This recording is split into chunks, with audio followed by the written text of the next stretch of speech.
भीतर संपूर्ण सुत को जान लेते हैं एवं उसका उच्चारण कर लेते हैं। वचन बल वृद्धि है। काय बल वृद्धि वीर्यांतराय के उत्कृष्ट 6 से जो मासिक, चातुर्मासिक, वार्षिक आदि प्रतिमा योगों के धारण करने पर भी थकावट और क्लेश का अनुभव नहीं करते, वह कायबल वृद्धि है।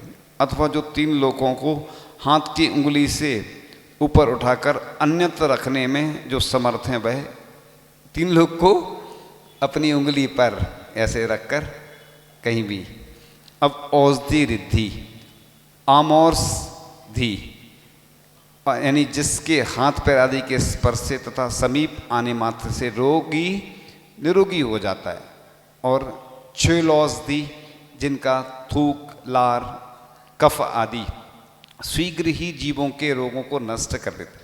कई बार जब संलेखना चलती है तो वैयावृत्ति करते समय सब कुछ हाथ में लेना पड़ता है, ऐसी स्थिति बन जाती है कई बार। और जल्लोषधि रिद्धि जिनके पसीने से रोग नष्ट हो जाते। मल्लौषधि रिद्धि जिनका जिह्वा, ओंठ, दांत, नासिका और कान आदि का मल भी जीवों के रोगों को दूर करने वाला होता है, वह मलौषधि। विडौषधि यानी जिनका मूत्र एवं विष्ठा भी जीवों के बहुत भयानक रोगों को नष्ट करने वाला होता है। सर्वौषधि रिद्धि जिनके अंग, उपांग, नख, दंत, केश का स्पर्श या उसका स्पर्श करने वाली वायु, जल आदि सभी पदार्थों का औषधि रूप हो जाना। इसलिए कई बार आचार्य आदि के केश लौंच लोग ले जाते हैं। केश लौंच, कई लोग सिंहासन रहता ना जिस पे बैठते आचार्य तो ऐसे ऐसे स्पर्श करके लगाते हैं। कुंडलपुर में हुआ था कि एक साथ बहुत सारे लोग चढ़ गए तो मंच नीचे पहुंच गया, लोग ऊपर चढ़े तो मंच ही नीचे पहुंच गया, समझ गए। तो वचन निर्विष रिद्धि, उग्र विष मिश्रित भी आहार जिनके मुख से जाकर निर्विष हो जाता है, अथवा मुख से निकले हुए वचनों को सुनने मात्र से महाविष व्याप्त भी निर्विष हो जाता है, वचन निर्विष रिद्धि है। दृष्टि निर्विष जिनके देखने मात्र से ही तीव्र विष दूर हो जाता है। आचार्य से सब लोग अपेक्षा रखते ना कि आचार्य बस देख लें हमारे लिए, लोग बस इसीलिए पल पल टक टक निहारते रहते ना लोग कि आए आचार्य से हम दर्शन कर लें और वो हमें देख लें बस। और रस रिद्धि आसी विष रिद्धि यानी जिस रिद्धि के प्रभाव से दुष्कर तपयुक्त मुनि के द्वारा मर जाओ, ऐसा महाराज ने बोल दिया, आदि साप से व्यक्ति तुरंत मर। महाराज जी ऐसा नहीं बोलते, मतलब बोल दिया अगर मुख से निकल गया ऐसा। दृष्टि विष एक तो उदाहरण दिया जाता है, कई बार क्या होता लोग दूसरे रूप में ले लेते हैं, वो ठीक नहीं। अन्य जगह ऐसा होता है, आप जैन संत कभी ऐसा नहीं बोलते। दृष्टि विष जिनकी क्रोधपूर्ण दृष्टि से मनुष्य भस्मसात हो जाता है। दीपायन मणि का आता है ना उदाहरण। चिरा श्रवी रिद्धि जिनके हाथ में पड़ती नीरस भी अन्न सुस्वादी हो जाता है, अथवा जिनके वचन क्षीर के समान सबको मीठे लगते हैं।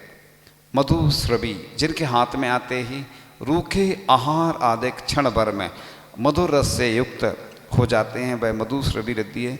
अथवा जिस रिद्धि से मुनि के वचनों के श्रवण मात्र से मनुष्य त्रिंचों के दुख आदि नष्ट हो जाते हैं। सर्पी श्रवी जिनके हाथ से आते ही, हाथ से नहीं हाथ से, हाँ हाथ में हो सकता है या हाथ से भी लिखा है इसमें, आते ही रूखा अन्न घी की तरह पुष्टिकारक और स्निग्ध हो जाता, अथवा जिनके वचन से घी की तरह तृप्त करने वाले हैं। अमृत श्रवी जिनके हाथ में आते ही भोजन अमृत की तरह हो जाता है, या जिनके वचन अमृत की तरह संतृप्ति देने वाले हैं। ऐसा भी सुनते हैं कि देव भी ऐसा करते हैं कई बार। देव जैसे कोई महाराज जी पूर्व जन्म का उनका संबंध रहता है तो वो आकर जैसे नमक डाल देंगे, मीठा डाल देंगे। आचार्य जी ने बताया था ऐसा होता है, कर सकते हैं ऐसा। आहार तो नहीं दे सकते लेकिन वो कुछ ऐसा कर लेते हैं। अच्छीण रिद्धि अक्षीण मानस रिद्धि प्रकृष्ट लाभांतराय कर्म के क्षय से मुनि के आहार के उपरांत बची हुई भोज्य सामग्री में से एक भी वस्तु को यदि उस दिन चक्रवर्ती का संपूर्ण कटक को भी भोजन कराने पर लेस मात्र छीण नहीं होती, अक्षीण महानस रिद्धि। वैसे तो लोग बोलते ही हैं कि जिस चौके में आचार्य जी के आहार होते हैं ना, या महाराज जी के, तो कुछ बचता ही नहीं, लोग सब ले जाते, लेकिन कमी नहीं होती है, अपने आप जाने कहाँ से आ जाता, पता ही नहीं चलता कि कितने लोग भोजन कर गए, पता नहीं चलता। और वैसे अपन जो रोज प्रतिदिन काम करते हैं वो अलग रहता। इसलिए तो जय धवला छठवीं पुस्तक में लिखा है कि अतिथि का लाभ संभव नहीं होने पर भी वह दाता है, क्योंकि संत पुरुषों ने दाता के किए गए प्रयत्न को ही सच्चा दान माना।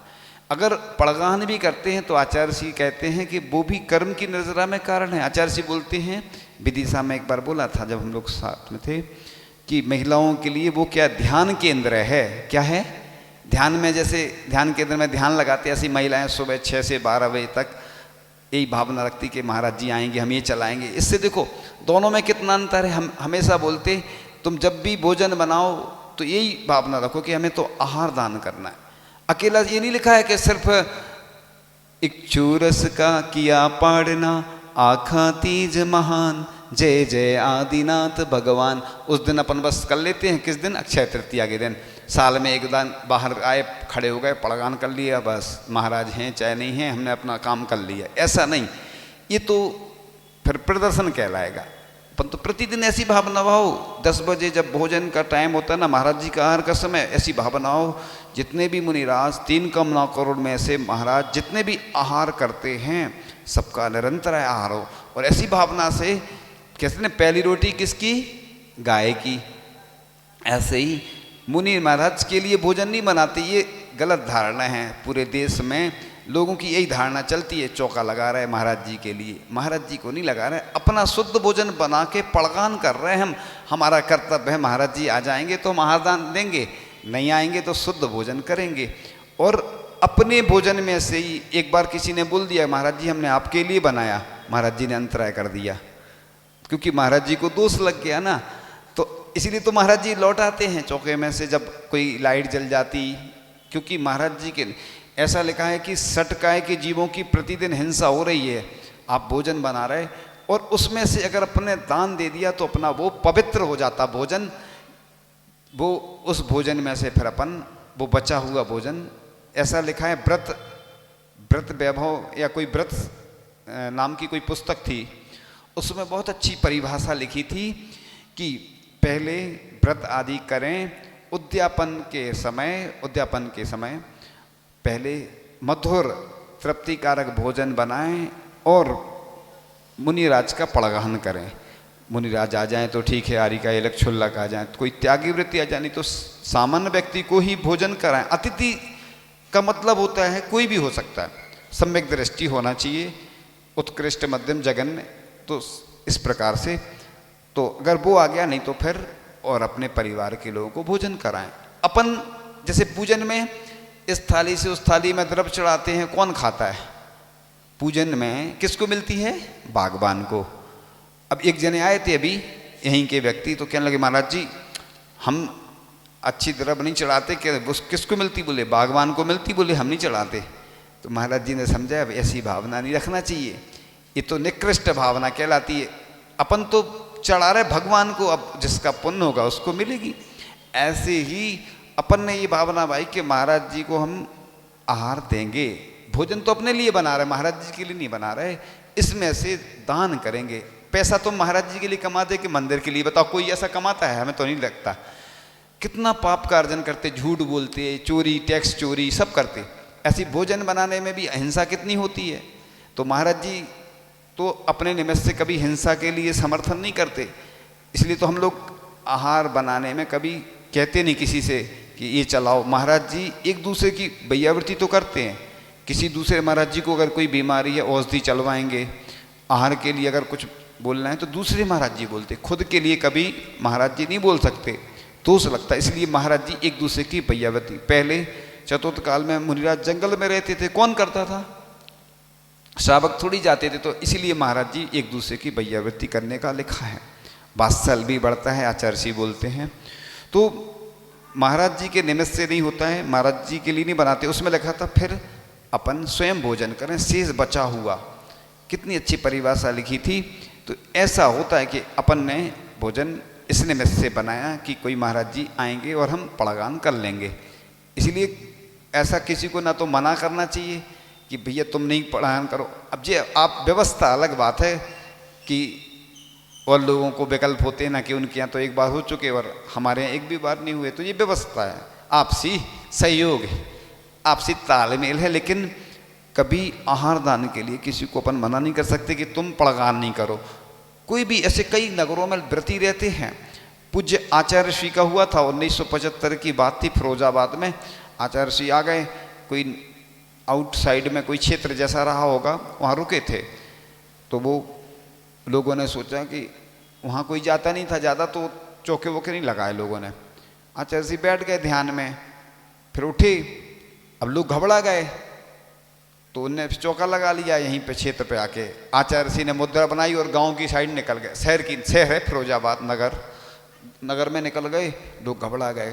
कोई प्रतिमाधारी थी, कोई माँ या जो भी, उनने पड़गान कर लिया और आचार्य जी के आहार हो गए। ऐसे कुंडलपुर में भी कई बार आचार्य जी नगर में निकल जाते थे, बस्ती में।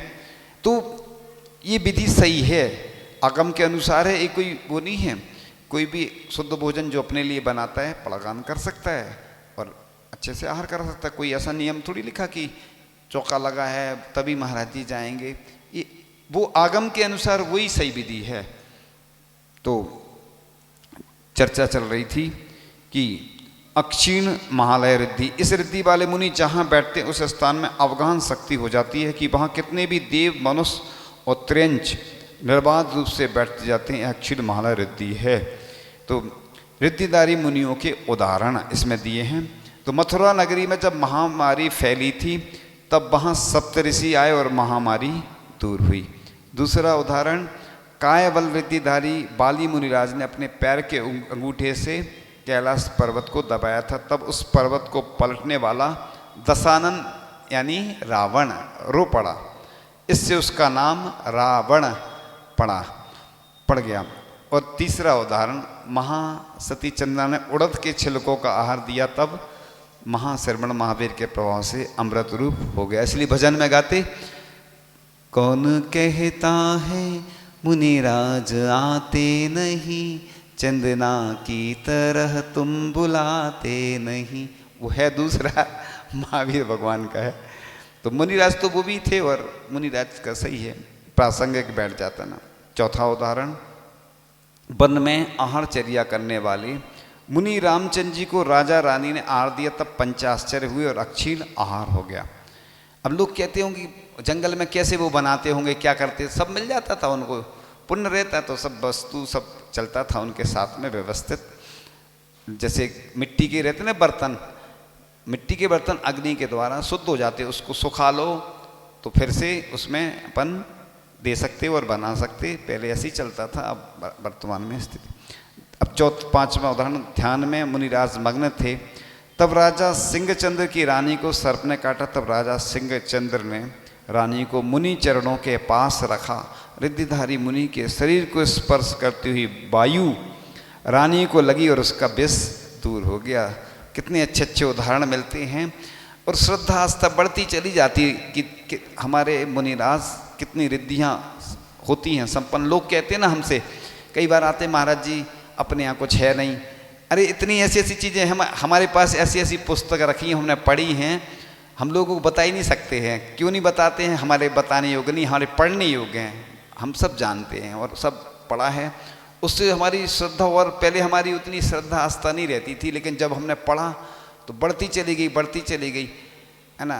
तो स्वप्न में भी हमें सुबह स्वप्न देखा कि वेदी दिख रही, प्रतिमाएँ दिख रही, स्वप्न में दिखती हैं, फिर वो प्रतिमाएँ दिखती। तो क्या होता है कि जाकी रही भावना जैसी, अपनी भावना को अच्छी बनाओ। एक हम आपको अभी बताएंगे, आगे समय आएगा, क्योंकि अब इतने दिन, कम गिनती के दिन बचे हैं कि हम बता ही नहीं सकते। अब हमें खुद लगने लगा आपकी गिनती के दिन बचे और क्या होगा, कैसे होगा। तो हम आपको इमोशनल केयर के बारे में बताएंगे, मतलब भावनिक उपचार कैसे होता है। ऋमोकार मंत्र के हीलिंग होती ना, भावनिक उपचार। तो अपन कल यहाँ तक हो गया था,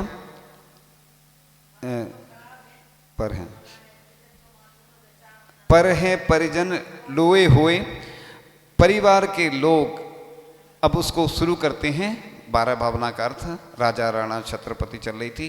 परिवार के लोग, अन्न वस्तुएं, जाति कुल आदि पर हैं।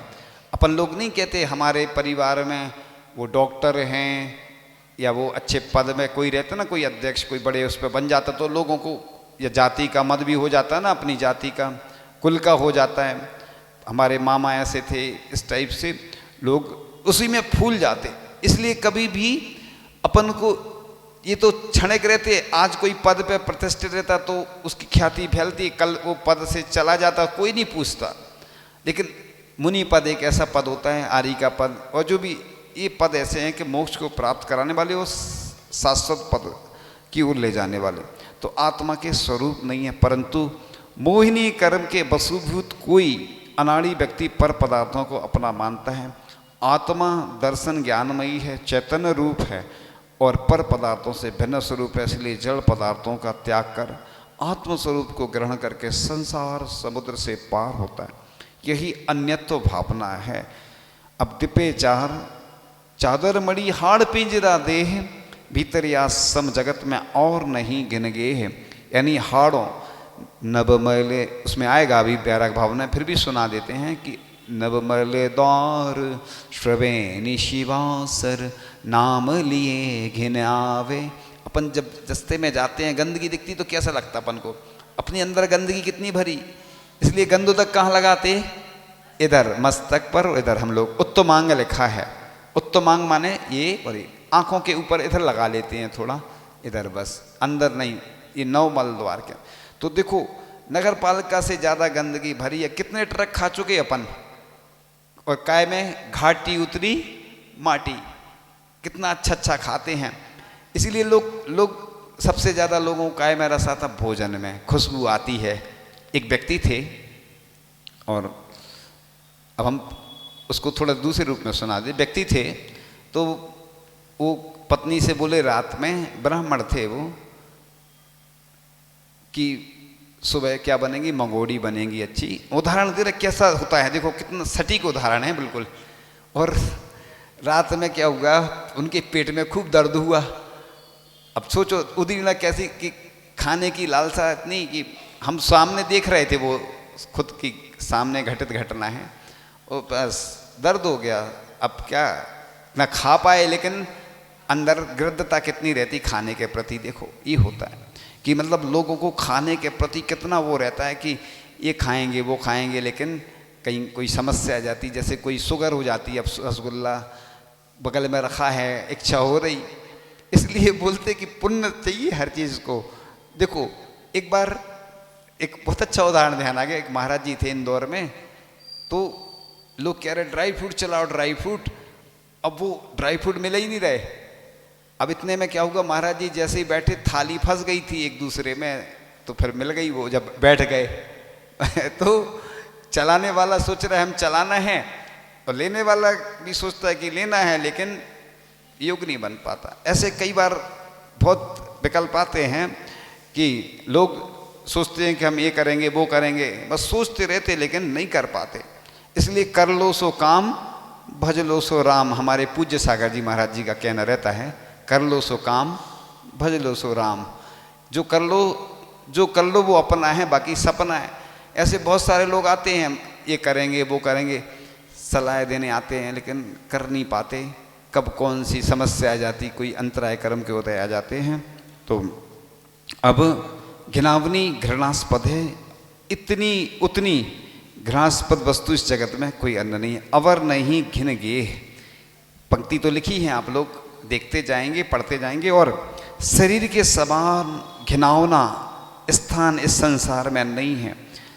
अब देखो रत्नात्रय से पवित्र हो जाते हैं महाराज जी, तो आचार्य जी बोलते ना कि शमशान में भी चले जाते तो लोग आके नमोस्तु करते हैं, शुद्धि बस कर लेते हैं, हाथ पैर बस धो लेते। और वैसे देखो महाराज जी से हड्डी स्पर्श हो जाए, मल का स्पर्श हो जाए, अन्न जो लोक में अशुद्ध वस्तुएं हैं वो स्पर्श हो जाती, तो दंड स्नान लिखा है, और शमशान में जाके कोई स्नान नहीं लिखा, सामान्य बस हाथ पैर की शुद्धि कर ली। आचार्य जी का सुनाया था हमने, कई बार संस्मरण सुना है कि आचार्य जी कई बार शमशान में ध्यान लगाया। तो अस्थि, मांस, मल मूत्र आदि अपवित्र पदार्थ इस शरीर से ही उत्पन्न होते हैं। चंदन, केसर आदि पवित्र वस्तुएं भी शरीर के स्पर्श से अशुचि हो जाती हैं। माला पहनते ना तो बस फिर बेकार हो जाती। और भी ऐसी वस्तुएं हैं अपनी पवित्रता नष्ट कर देती। इस प्रकार के अशुचि शरीर में रच पच कर जीते रहे तो मोक्ष मार्ग की प्राप्ति कैसे होगी। अतः शरीर के प्रति आसक्ति त्याग कर मोक्ष मार्ग के लिए पुरुषार्थ करना। मोह नींद के जोर जगवासी घूमे सदा, कर्म चोर चहु ओर सर्वस लूटे सुध नहीं। यानी मोह रूपी निद्रा के जोर से जगत के सब जन बेशुद्ध हो रहे हैं और संसार में भ्रमण कर रहे हैं। कर्म रूपी चोर सब ओर व्याप्त है, बे जीव का सर्वस्व लूट रहे हैं पर उसको सुध नहीं रहती। आजकल तो अकाउंट से अकाउंट में चला जाता पैसा। पहले अनजान चोर रहते थे, आजकल के चोर भी हाईटेक हो गए। लोग सोचते हैं हमारा पैसा जमा है, सुरक्षित है। हम लोग कक्षा में विषय आया था तो चल रहा था प्रसंग ऐसे ही कि अब तो 24 घंटे ही खतरा है। पहले तो रात में ही खतरा रहता था, अब तो दिन में भी चोर आके चले जाते हैं। जैसे आपको मालूम ही है, वो समझ गए दिन में आके, अब रात की नहीं, अब तो दिन रात। अब 24 घंटे तुम कहाँ ताला लगाओगे। बैंक में भी तुम्हारा पैसा सुरक्षित नहीं। आचार्य सिंह ने पहले ही बोल दिया था एक अहिंसा बैंक होना चाहिए। अपना पैसा मछली पालन, शराब और काय चीज़ों में जाता है पूरे में। अपना अहिंसा बैंक होता तो कम से कम उसमें जमा कर दो तो सिर्फ जैन लोगों को ही मिले या शाकाहारी लोगों को मिले। जैन से नहीं मतलब, फिर तो वो जातिवाद में आ जाता, तो सिर्फ शाकाहारी लोगों को मिले। आचार्य जी की भावना थी, लेकिन सरकार की योजनाएं ऐसी हैं कुछ कर नहीं सकते। अब नहीं सुख या जीव को, ये पंक्ति आप लोग दृष्टिपात करें। और शुभ और अशुभ मन, वचन और काय के निमित्त से संसारी प्राणी प्रति समय पुण्य पाप रूप कर्मों का आश्रव करता है और कसाय परिणामों से उन कर्मों को बांधता है। कर्म स्थिति पूर्ण होने पर वे कर्मोदय में आकर जीव को सुख दुख रूप फल देते हैं। इसलिए कर्मबंध के कारण मिथ्या, आवृत्ति, प्रमाद, कसाय और योग रूप भावों का त्याग करना चाहिए, जिससे मोक्ष प्राप्ति हो। सतगुरु दे बताए जगाए, सतगुरु दे जगाए यानी ऐसे भी सदगुरु जगाते हैं। एक जैसे आप अलार्म भर देते ना, मुर्गा बोलता है कोई, ऐसे ही हम लोगों को जगाते रहते हैं, लेकिन लोग सोते रहते हैं, आलसी। कहते हैं ना, अगर कोई जानबूझ के सो गया, चिमाना बोलते हैं बुंदेलखंड में, चिमा गया हो। आप लोग क्या बोलते हैं हमें नहीं मालूम, उसको चिमाना, उसको नहीं जगा पाते। इसलिए तो एक बार आचार्य जी ने कहा, प्रमाद हमारा शत्रु है, मित्र बनकर आता हमें लूट ले जाता। तो हम ब्रह्मचर्य थे, खड़े हो गए ध्यान में, खड़े रहे। फिर आचार्य जी बोले ज़्यादा नहीं करना। तो हमने कहा आचार्य जी आप ही ने कहा था प्रमाद हमारा शत्रु है। इसलिए तो प्रमाद कब आता पता नहीं चलता, और बेसुध हो रहे हैं और संसार में भ्रमण कर रहे हैं। कर्म रूपी चोर सब ओर व्याप्त हैं, वे जीव का सर्वस्व लूट लेते हैं और उसको सुध नहीं रहती, भान नहीं रहता। अब शुभ और अशुभ मन वचन और काय करने में से संसारी प्राणी प्रति समय पुण्य पाप रूपी कर्मों का आश्रय करता है और कसाय परिणामों से उन कर्मों को बांधता है। ये सदगुरु चल रहा था, हम इधर ऊपर पहुंच गए थे। उसका कोई उपाय करने पर कर्म रूपी चोरों को आने से रोका जाए। रुके तब ही, ये पंक्तियाँ सिर्फ हम छोड़ते जा रहे हैं क्योंकि कम समय में ज़्यादा बताना है, तो अर्थ ही सिर्फ दृष्टिगोचर आए। आते हुए कर्मों को रोकना संवर है।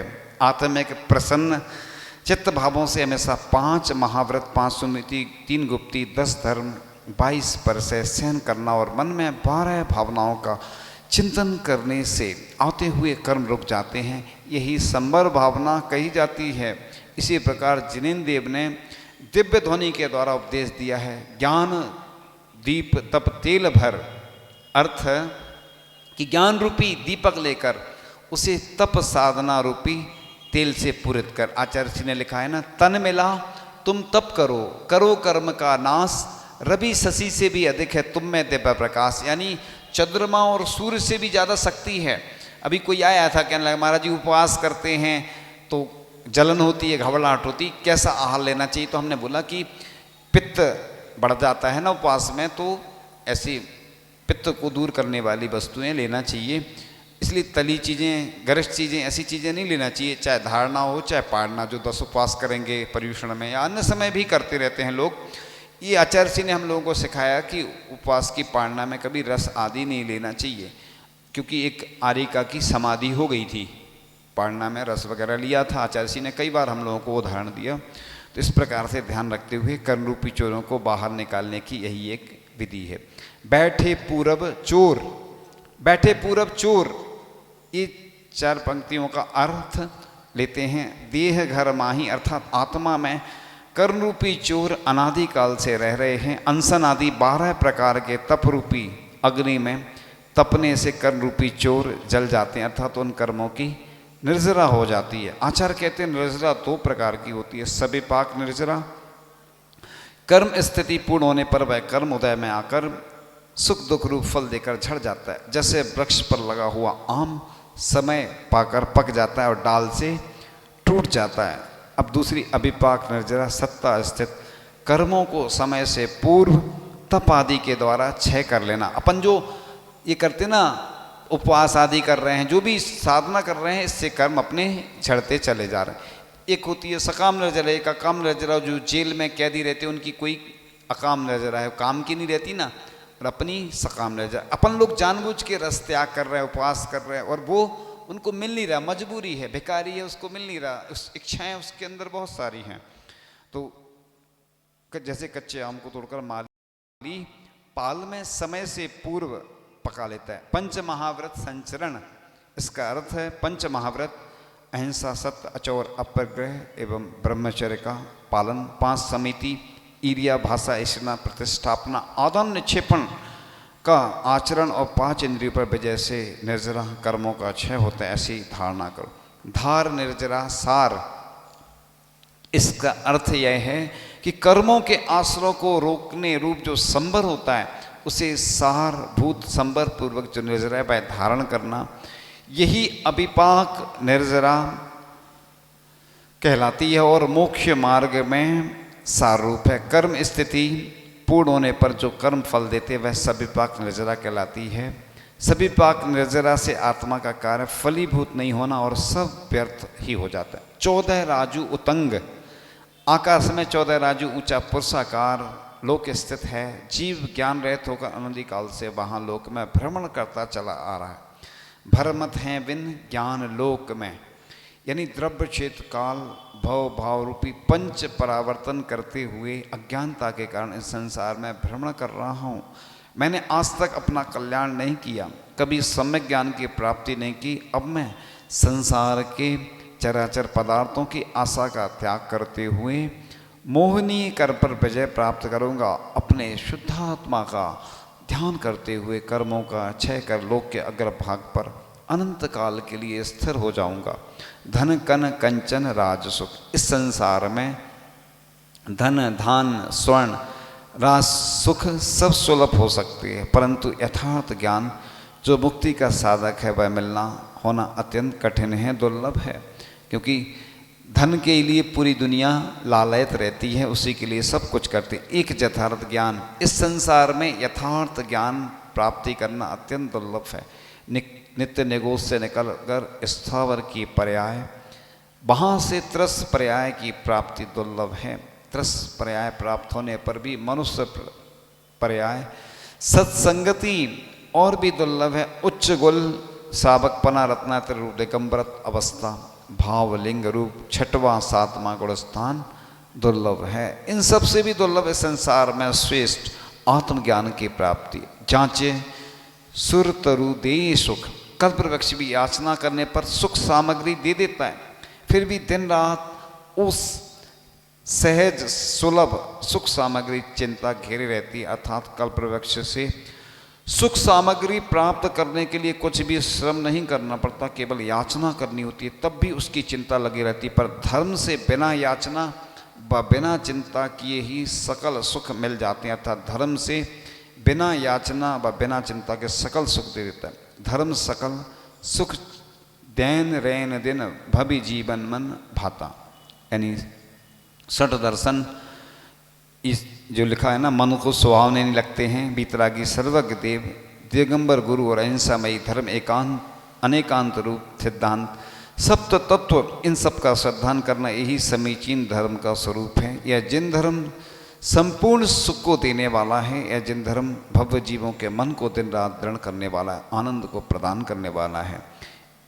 भूधर कविकृत भावना, यानी कवि भूधर दास कृत 12 भावना इस संसार में प्रधान है। इस पर एक अल्पज्ञ ने जीवों के कल्याण के लिए छंदों की रचना की। इस प्रकार से बस एक बुंदेलखंडे में भजन है, भजन कहकर हाँ पूर्ण करते हैं।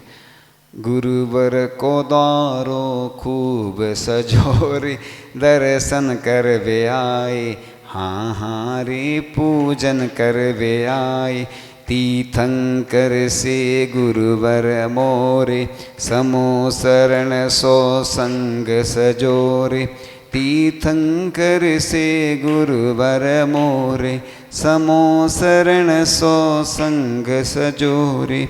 सुखी सुखी सब प्राणी रे, आरती कर वे आए, हाँ हाँ रे भगते कर वे आए। गुरुवर को द्वारो खूब सजोरे, दर्शन कर वे आए। दिव्य धुनी सी प्रवचन कक्षा, सवै जनों की एतई सुरक्षा। दिव्य ध्वनि सी प्रवचन कक्षा, सवै जनों की एतई सुरक्षा। काल लगई चौथो जैसो, बंदन कर वे आए, हाँ हाँ रे बंदन कर वे आए। गुरुवर को द्वारो खूब सजोरे, दर्शन कर वे आए। अपने हाथ मूड़ पे धर दो, अपनी करुणा मुँह पे कर दो। अपने हाथ मूड़ पे धर दो, अपनी करुणा मुँह पे कर दो।